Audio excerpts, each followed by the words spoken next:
چطور کسی که به او اعتماد داشتم زندگیم رو نابود کرد؟ دوست قدیمیم و شوهرم، خیانتی که نابخشودنی بود. سلام دوستان، به کانال سایه های خیانت خوش اومدید. اینجا جاییه که داستانهای واقعی و الهام بخش خیانت رو با هم بررسی میکنیم. اگر از محتوامون خوشتون اومد حتما دکمه سابسکرایب رو بزنید و از کانالم حمایت کنید و به دوستانتون معرفی کنید. زنگوله رو بزنید تا هیچ کدوم از محتواهای جدید رو از دست ندید. همچنین خیلی دوست دارم بدونم شما از کدوم شهر و کشور هستید. لطفاً تو کامنت ها برام بنویسید. بریم با هم این داستان زیبا رو مرور کنیم و از تجربیاتش پند بگیریم. داستان زندگی من. اسم من نسرینه.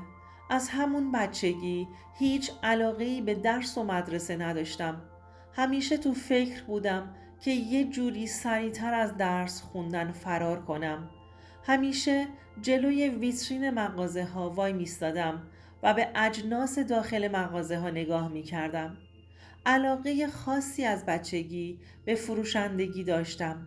بالاخره بعد از دیپلم گرفتن قید دانشگاه رو زدم و به خانوادم عنوان کردم که تمایلی به ادامه تحصیل ندارم. تصمیم گرفتم که کار کنم. وقتی با خانوادم این موضوع رو در میون گذاشتم بالاخره قبول کردند. ما 2 خواهر بودیم.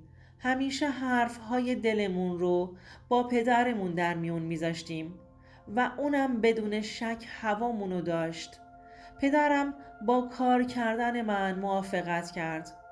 چند تا جا دنبال کار گشتم تا اینکه بالاخره توی فروشگاه کیف و کفش توی مرکز شهر شروع به فروشندگی کردم.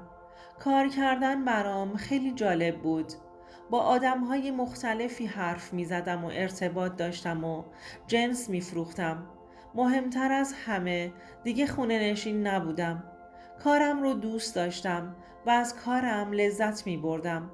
صاحب فروشگاه آقای کریمی مردی جا افتاده و مؤدب و خوش برخورد بود. پسر جذاب و خوشتیپی داشت. اون روزا زیاد بهش فکر نمی کردم. همیشه می اومد فروشگاه اما نگاه هم بهش نبود. ولی بعد از چند سال که اونجا کار کردم کم کم فهمیدم نگاه های پسرش عوض شده. بیشتر به هم توجه می کرد و حرفهاش با هم گرمتر شده بود. جوری که خودم هم باورم نمی شد که انقدر با هم صمیمی شده باشه. منم کم کم ازش خوشم اومد و عاشقش شدم. خلاصه یه روز مستقیم اومد سراغم و ازم خواستگاری کرد. با شنیدن این حرف خیلی خوشحال شدم.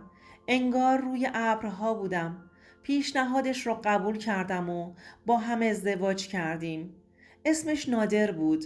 نادر مرد جذاب و مهربونی بود. زندگیمون عاشقانه شروع شد و من احساس می کردم که توی رویای شیرینم. وضع مالیمون عالی بود و نادر هر چیزی رو که میخواستم برام فراهم میکرد. همه چیز تو زندگیمون خوب داشت پیش میرفت. ما 2 عاشق همدیگه بودیم و در کنار هم خیلی خوشحال بودیم.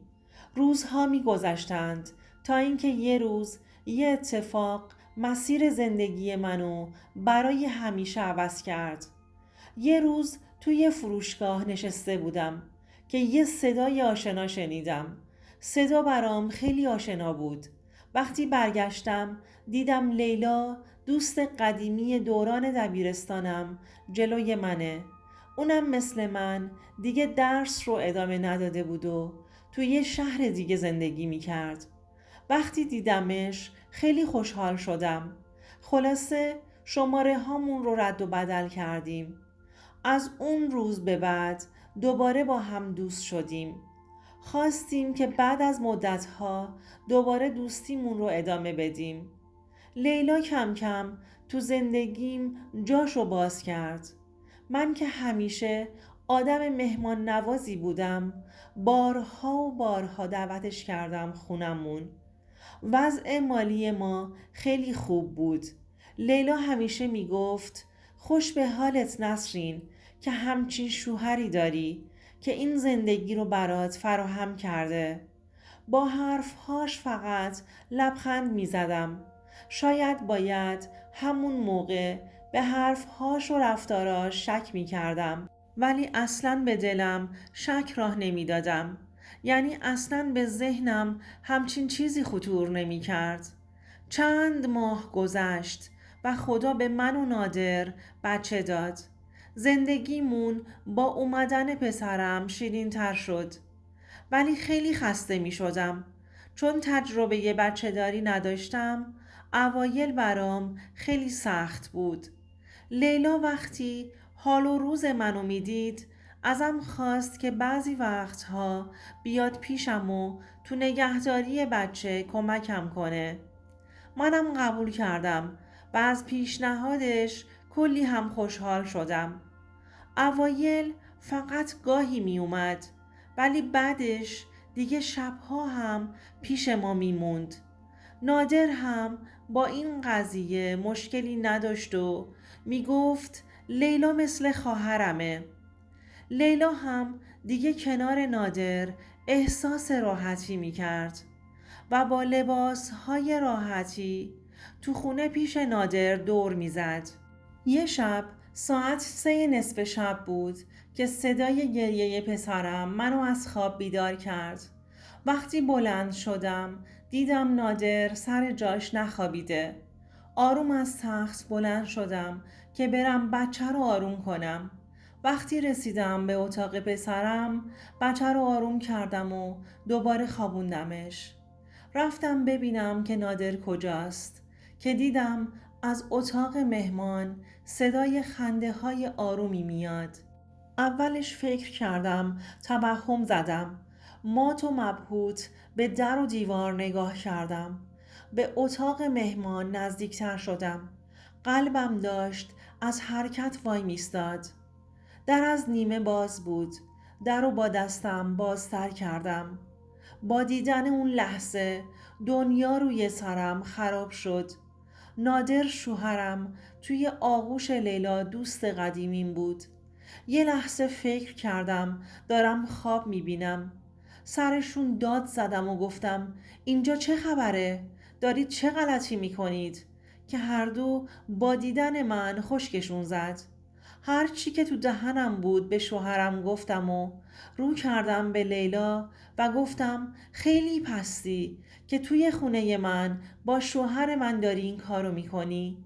من چقدر ساده بودم که توی عوضی رو تو خونم راه دادم و برام شده بودی مثل خواهرم. وقتی که نادر اومد سمتم تا دستم رو بگیره دستش رو پس زدم و از اتاق دور شدم. رفتم سمت اتاق پسرم و اونو بغل کردم و بدون هیچ فکری از خونه زدم بیرون. خیابون خلوت بود و منم پسرم رو در آغوشم گرفته بودم و بدون هدف راه می رفتم. با اولین تاکسی خودم رو به خونه پدرم رسوندم. مردی که با دوستم به هم خیانت کرده بود ارزش بخشش نداشت. بعد از اون شب لعنتی دیگه چیزی بین ما باقی نمونده بود. به سرعت کارای طلاق رو انجام دادم و هرچی از زندگیم که برای خودم بود جمع کردم و رفتم. نادر حتی یه بار هم عذرخواهی نکرد. شاید فکر میکرد پولش میتونه همه چیز رو جبران کنه، ولی برای من اعتماد و خیانت چیزی نبود که بشه با پول خرید. از اون روز تا حالا چند ساله که گذشته و من هنوز توی شوک اون شب لعنتیم. نمیدونم چطور میتونم دوباره به کسی اعتماد کنم. شاید هیچ وقت نتونم. با گرفتن مهریم یه زندگی جدیدی رو برای خودم و پسرم ساختم. تنها چیزی که الان دارم پسرمه، چون شیرخوار است و با من زندگی میکنه. و تنها چیزی هم که بهش فکر می کنم آینده اونو خوشبختیشه. دوستان عزیزم، امیدوارم از این داستان لذت برده باشید. اگر نظرات یا تجربیات خودتون رو دارید، حتما در بخش کامنت ها با ما به اشتراک بگذارید و یادتون نره که کانال ما رو سابسکرایب کنید، زنگوله رو بزنید تا به محتوای بیشتری دسترسی داشته باشید. این داستان زیبا رو برای دوستانتون بفرستید. تا ویدئوی بعدی مراقب خودتون باشید.